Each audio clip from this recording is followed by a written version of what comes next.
자, 오늘은 메리 플래처 벤턴 스크랜턴 선교사님에 대해서 함께 나누도록 하겠습니다. 한번 사진 한번 보시죠. 어떻게 생겼는지 아마 좀 익숙하실 거예요.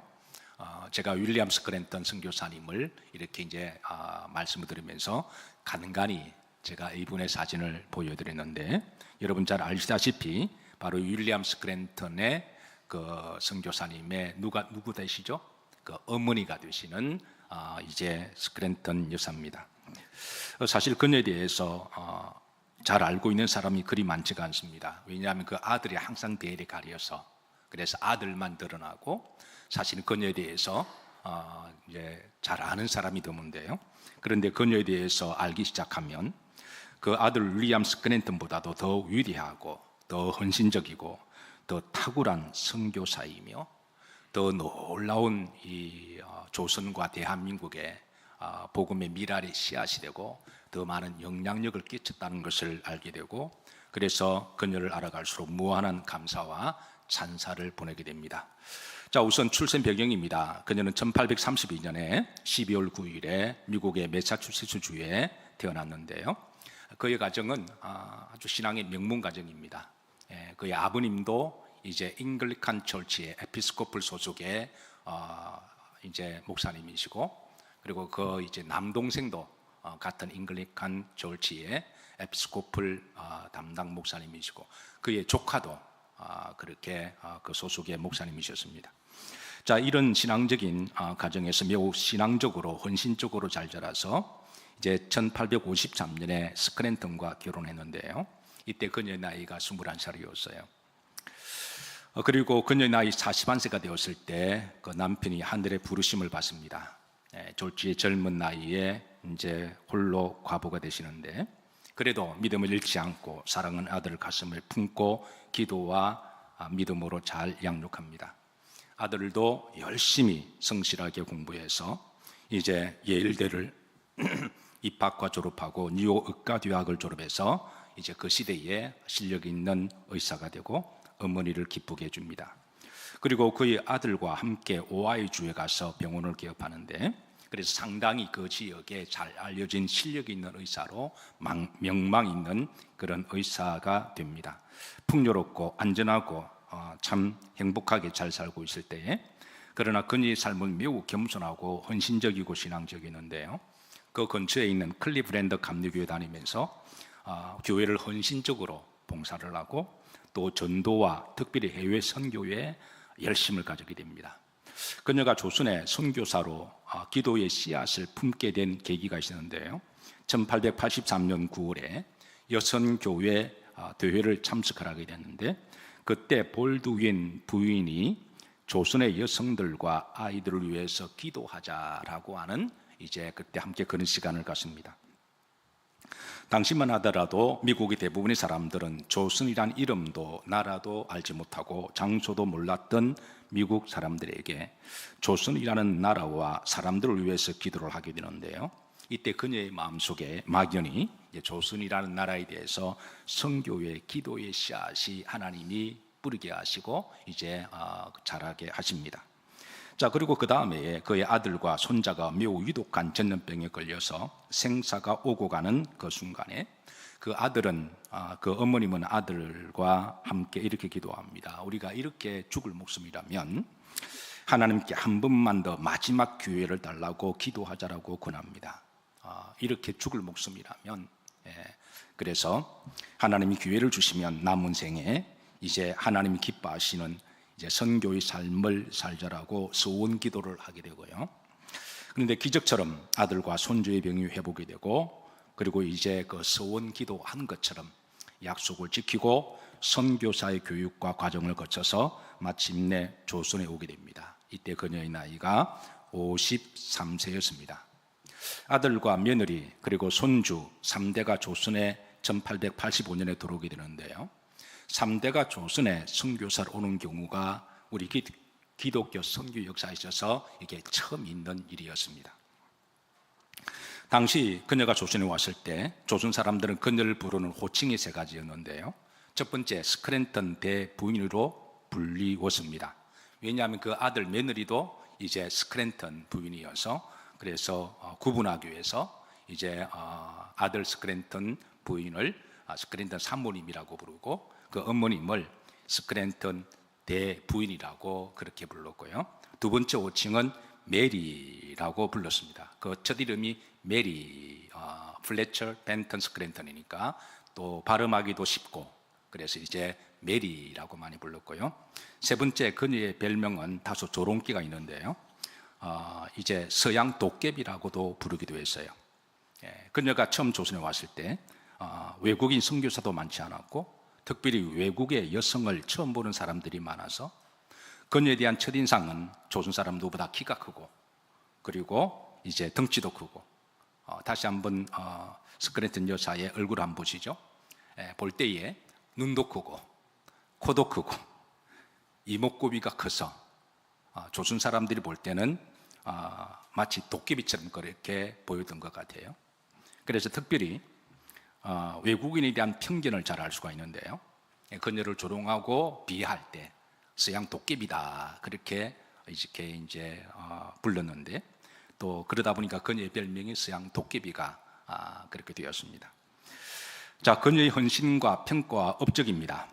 다양하게 이제 그녀를 평가할 수 있는데요. 저는 이제 그녀의 책들을 여러 권을 보고 종합하고 저 나름대로 6가지의 그녀를 이렇게 평가를 정리했습니다. 첫 번째, 윌리엄 스크랜턴의 어머니로서의 이제 그녀입니다. 두 번째는 우리나라 최초의 파송된 여선교사이고요. 세 번째는 의로 선교사로서의 메리입니다. 네 번째, 교육자 계몽가로서의 메리고요. 다섯 번째, 조선의 선교사의 어머니라고 그렇게 불리워집니다. 여섯 번째는 전도자로서의 메리입니다. 자, 6가지 이제 소주제를 가지고 하나씩 좀 살펴보도록 합니다. 첫 번째, 윌리엄 스크랜턴의 어머니. 자, 그녀는 항상 그 아들 앞에, 옆에, 뒤에 있었습니다. 첫째 앞에 선구자로서, 선도자로서의 어머니였습니다. 그녀는 아들에게 모태신앙을 물려주어서 신앙을, 유산을 물려주었던 신앙의 어머니였고 뿐만 아니라 그 자녀를 키울 때 항상 신앙의 본을 보였고 기도의 본을 보였고 정말 믿음과 헌신대로 살아가면서 그 아들에게 있어서 가장 가까이 있는 신앙의 롤 모델이었습니다. 특별히 그녀는 아들을 조선으로 선교사로 앞에서 이끈 인도자였는데요. 만약 그녀가 없었다면 그 아들 윌리엄 스크랜턴은 조선으로 오지 않았을 겁니다. 그의 어머니가 아니었다면 그들은 조선의 선교지를 정하지도 못했을 텐데 그때 볼드웬 여인이 선교대회 때 그때 심었던 조선을 위한 그 기도의 그 씨앗이 그녀의 마음속에 뿌리를 내렸고 이제 조선을 위해서 기도하다가 그 아들을 이 조선을 인도했던 그녀의 앞에서 인도했던 바로 선도자였습니다. 자, 두 번째 옆에 동력자였습니다. 메리 여사는 항상 아들 옆에 있었습니다. 그 아들이 조선의 선교사로 헌신적으로 섬길 때 항상 옆에서 말없이 배 동력을 같이 했고 스크랜턴이 조선에서 선교를 하는데 손이 10개라도 부족할 때에 이리 뛰고 저리 뛰고 할 때에 항상 그 아들의 선교의 손이 되었고 발이 되었습니다. 아들이 언제든지 요청을 하면 기쁨으로 즐거움으로 달려가서 도와주었고 아무리 힘들더라도 마다하거나 복음을 전하는 일에 대해서는 거절하지 아니하고 그 아들 옆에서 말없이 그 아들을 도왔습니다. 이런 점에 있어서 그녀는 아들의 최고의 동력자라고 부를 수가 있습니다. 세 번째, 뒤에 후원자입니다. 그녀는 아들의 든든한 후원자이기도 했는데요. 윌리엄 스크랜턴이 조선에 와서 선교를 하다 보니까 낙심되고 절망하고 이럴 때가 굉장히 많았는데요. 그래서 그 아들을 위해서 뒤에서 말없이 기도해주고 그리고 그를 적극적으로 밀어주고 이렇게 후원해 주었던 사람이 바로 그녀의 어머니였습니다. 자, 네 번째, 홀로입니다. 그런가 하면 그녀는 단지 아들만을 돕는 선교사가 아니었고 아들만을 의존하는 선교사가 아니었습니다. 그녀는 오른손으로는 아들을 헌신적으로 돕는 동력의 파트너였지만 왼손으로는 그녀만이 할 수 있는 선교를 그렇게 하게 되는데요. 가령 조선에서는 당시 여성들을 위한 선교가 절대적으로 필요했을 때 여성들을 위한 선교를 개척했던 선교사가 바로 이 메리 선교사였습니다. 두 번째, 우리나라에 최초에 파송된 여선교사인데요. 그녀는 조선에 선교사로 들어올 때 아들의 어머니로서만 들어오지 않았습니다. 아들과 함께 들어와서 아들도 선교사의 파송을 받아서 그 라이센스를 가지고 들어왔지만, 그녀도 미 감리교회의 여성회회 선교회를 찾아가서 자신을 선교사, 여성의 선교사적으로 정식으로 신청하고 그리고 라이센스를 요구하게 됩니다. 그래서 여선교사의 자격으로 들어오게 되는데요. 이것이 우리나라 조선 선교의 첫 번째 여성 선교사로 기록이 됩니다. 사실 미국 감리교회 선교부에서는 조선의 여선교사를 보내겠다고 했을 때 처음에는 조선의 정부는 이를 거절하게 됩니다. 왜냐하면 당시에 조선의 정부는 공식적으로 외국인 기독교 선교사에 대한 부정적인 이미지였고, 당시의 조선의 유교 문화와 조선의 여성들의 교육을 받는 것 자체를 거부했고, 그리고 조선에 처음으로 여성 선교사가 신청했을 때 조선 정부에서 이를 거절하게 되는데요. 그럼에도 불구하고 메리 여사는 여러 번 거절을 당함에도 불구하고 지속적으로 하나님께 기도하면서 하나님이 때가 되면 마침내 이루어질 것을 믿었고, 그래서 계속해서 이를 신청했고, 결국은 하나님 응답하셔서 조선의 여선교사로 들어오게 됩니다. 또 조선에 와서 그는 선교할 때 여러 남녀 차별이 있고 유교 문화의 가부장적인 제도 속에서 여성을 무시하고 차별하고 그랬을 때에 여러 어려움을 당하는데요. 그럴 때마다 그가 늘 기도하고 붙던 말씀 중이 바로 갈라디아서 6장 9절입니다. 우리가 잘 아는 말씀이죠. 다 같이 합독합니다. 우리가 선을 행하되 낙심하지 말지니 포기하지 아니하면 때가 이름에 거두리라. 선을 행하되 뭐하지 말지니 낙심하지 말지니, 때가 되면 하나님이 거두게 하신 하나님이심을 믿고, 그래서 그녀의 선교에 조선에 와서 많은 장애와 어려움이 있었지만 그녀의 헌신은 멈추지 않았습니다. 우리도 주를 섬기다 보면, 특별히 헌신하다 보면 때로는 이제 힘든 일도 있고 시험도 당하겠지만, 그러나 낙심하지 마시고 또 하나님이 때가 되면 더 아름답게 역사하시고 여러분의 믿음을 귀하게 하늘의 상으로 예비하신 줄로 믿으시기를 주의 이름으로 축복합니다. 의로 선교사입니다. 메리 여사는 아들의 의로 선교의 동력으로 헌신으로 섬기지만, 처음에는 그 아들이 제중원에 와서 선교할 때 제중원에서 열심으로 섬기고, 그리고 아들이 이제 중동사저에 또 시병원을 병원을 오픈할 때 그때도 옆에서 열심으로 밤낮 가리지 아니하고 환우들을 돌봅니다. 그리고 이 두 사람이 선한 사마리아인의 꿈을 꿀 때도 함께 꿈을 꿉니다. 그때 조선의 가난하고 병든 사람, 우리가 기다리는 게 아니라 찾아가는 그런 병원을 꿈꾸고, 동대문 안에 있는 진료병원을 세울 때 함께 기도하고 병원을 세우고, 밤낮 가리지 아니하고 열심으로 또 헌신하고, 서대문 밖에 애옥의 마을에 있는 병원에도 세워서 또 헌신하고, 또 남대문의 안에 있는 상동 지역에 있는 진료병원을 세워서 헌신적으로 의료 선교를 함께합니다. 네 번째, 교육자 및 계몽가인데요. 그녀는 조선에 와서 조선의 교육과 계몽가로서 매우 활발한 활동을 합니다. 그녀가 조선에 와서 절실하게 깨달은 것은 특별히 조선의 여성들이 배울 수 있는 교회가 거의 전무하다는 걸 알게 됩니다.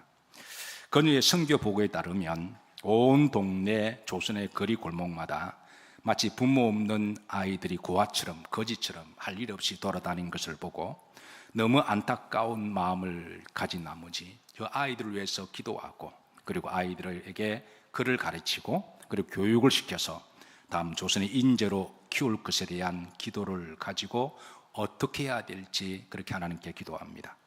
특별히 메리 선교사가 조선에 와서 놀란 것 중에 하나가, 어린 아이들이 골목마다 아이들끼리 모이면 담배를 피는 모습은 참으로 놀라우면서도 가슴 아프게 여깁니다.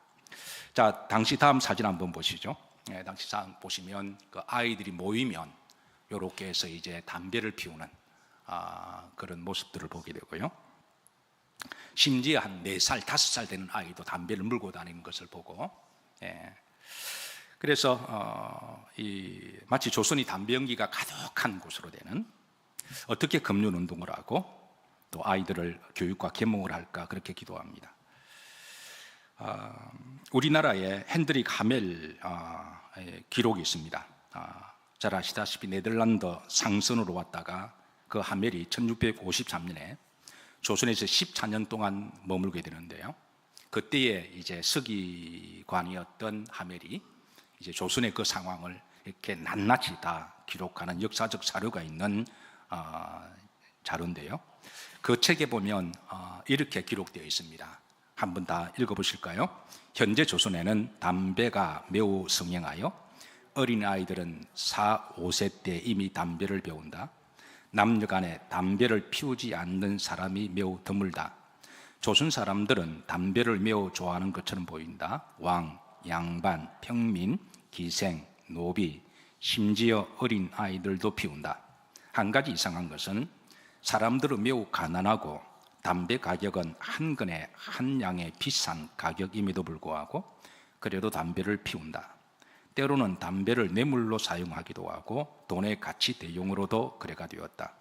조선의 속담에 호랑이 담배 피우던 시절이라는 말도 조선의 호랑이들도 담배를 피우는 우화가 나올 정도이다. 이게 이제 네덜란드 하멜이 기록한 당시의 조선의 모습이었어요.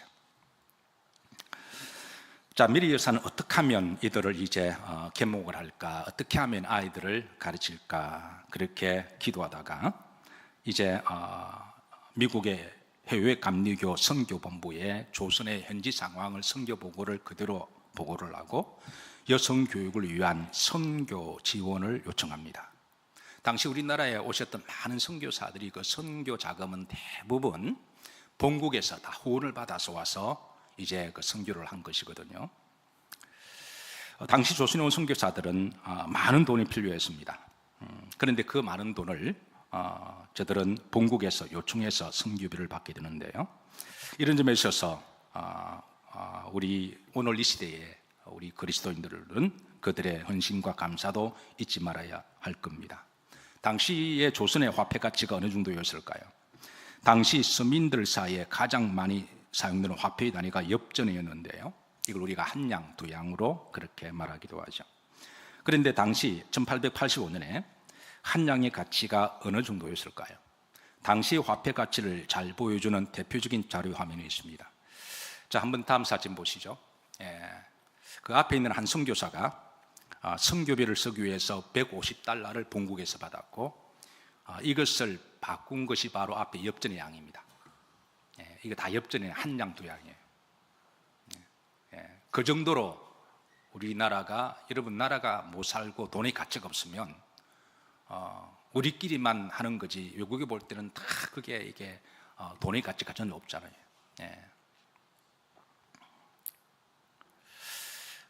잘 나가던 베네수엘라가 망해서 미국의 1달러가 베네수엘라 돈의 볼리바르의 가치가 8만 4천 볼리바르라 그래요. 1달러 바꾸면 종이가 뭐 이렇게 된대요. 그 화폐 가치가. 지금 중국도 난립니다. 지방 정부가 다 디폴트 선언했고요. IMF 구제에 다 신청했습니다. 우리나라가 건강하게 경제 잘 성장할 수 있도록 우리가 늘 기도해야 될 줄로 믿습니다. 여러분 150달러 바꾼 게 저거예요. 다시 한번 보여주실까요? 1,500달러가 아니라 150달러에. 그래서 선교사가 이걸 바꾸고 가지고 갈 수 없고 멍하니 멍 때리고 보는 거예요. 이거 어떻게 이걸 가지고 다닐까요? 돈의 가치가 그만큼 우리가 밑바닥, 그 정도로 정부에서 능력이 없어서 서민들이 가난한 바닥을 쳤는데요.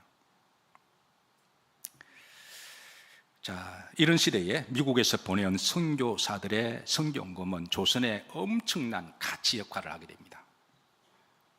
메리 스크린턴 어머니가 남산 상동에 시병원을 세울 때 미국에 요청한 선교비가 4,000불이었고요.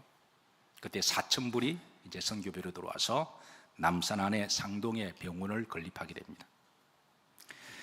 자, 1885년에 미국의 화폐 가치 1달러가 어느 정도가 될까요?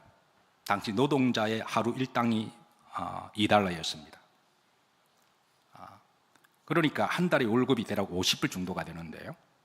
그러니까 4,000불 정도면 노동자 1년치 금액을 고스란히 모아야 이제 모을 수 있는 금액이 돼요.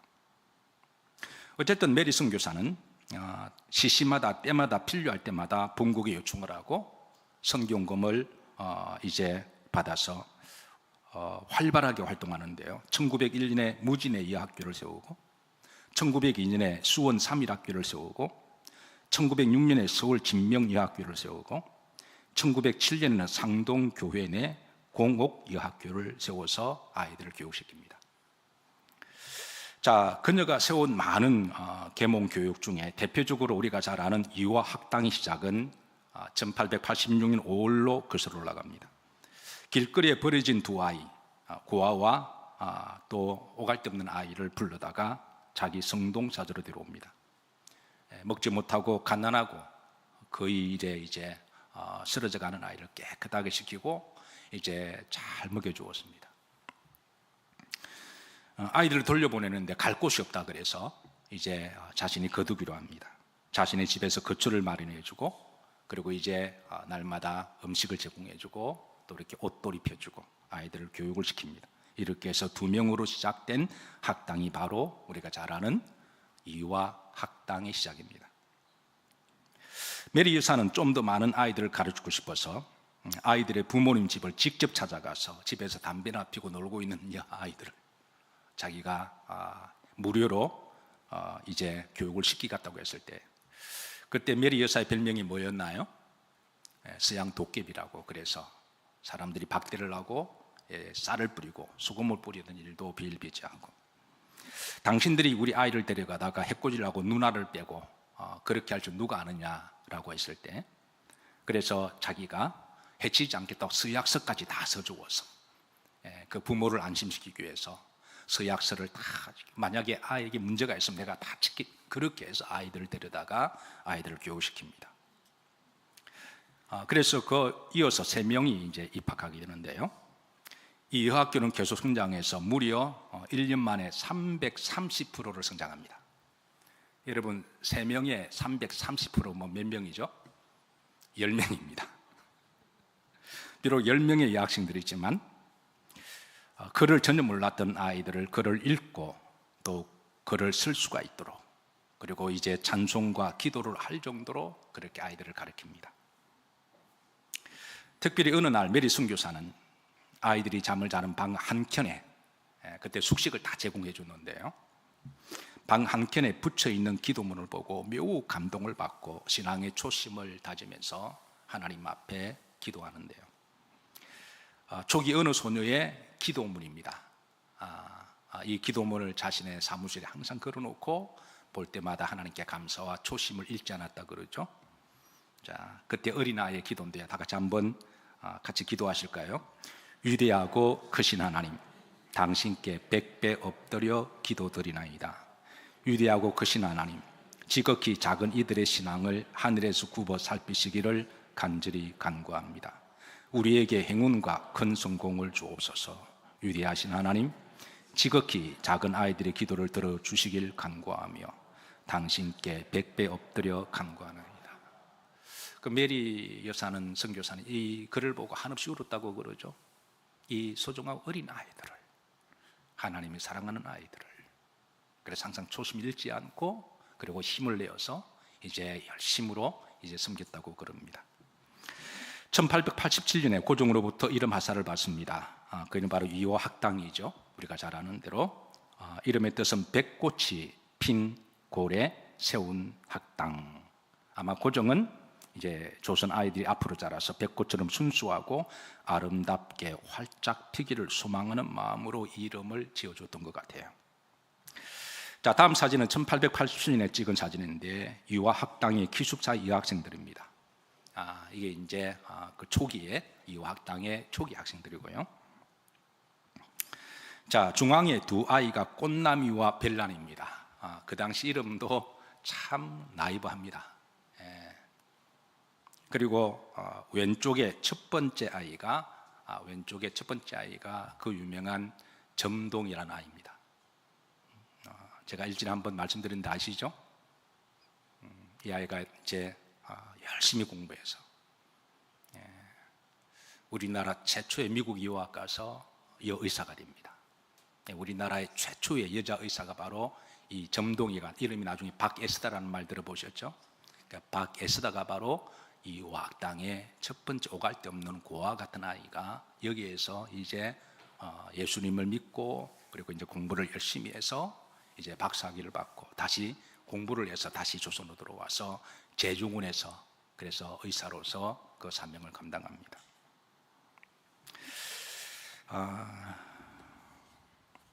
좀 다 하려고 그래 시간이 벌써 이제 56분이 지나서 오늘 여기까지 하도록 하고요. 다음에 이어서 하도록 합니다. 어쨌든 우리가 한 시대를 살아가면서 우리 시간을 하나님 앞에 거룩하게 복되게 헌신할 수 있다고 하는 것은 이런 복인 줄로 믿으시기를 주의 이름으로 축복하며 다시 한번 여러분의 헌신에 주의 이름으로 축복하고 또 주님 우리가 하늘나라 가는 날까지 아름답게 순수하게 거룩하게 140년 전에 오셨던 선교사님들이 뿌리던 그 선교 열매가 오늘 누가복음 8장에 100배로 열매 맺었잖아요. 지금 우리가 그 100배 열매를 맺고 살아가는 시대입니다. 그래서 우리의 롤 모델들이 많이 있으니까 다시 한번 헌신을 다짐하는 여러분과 저가 되기를 주의 이름으로 축복합니다. 우리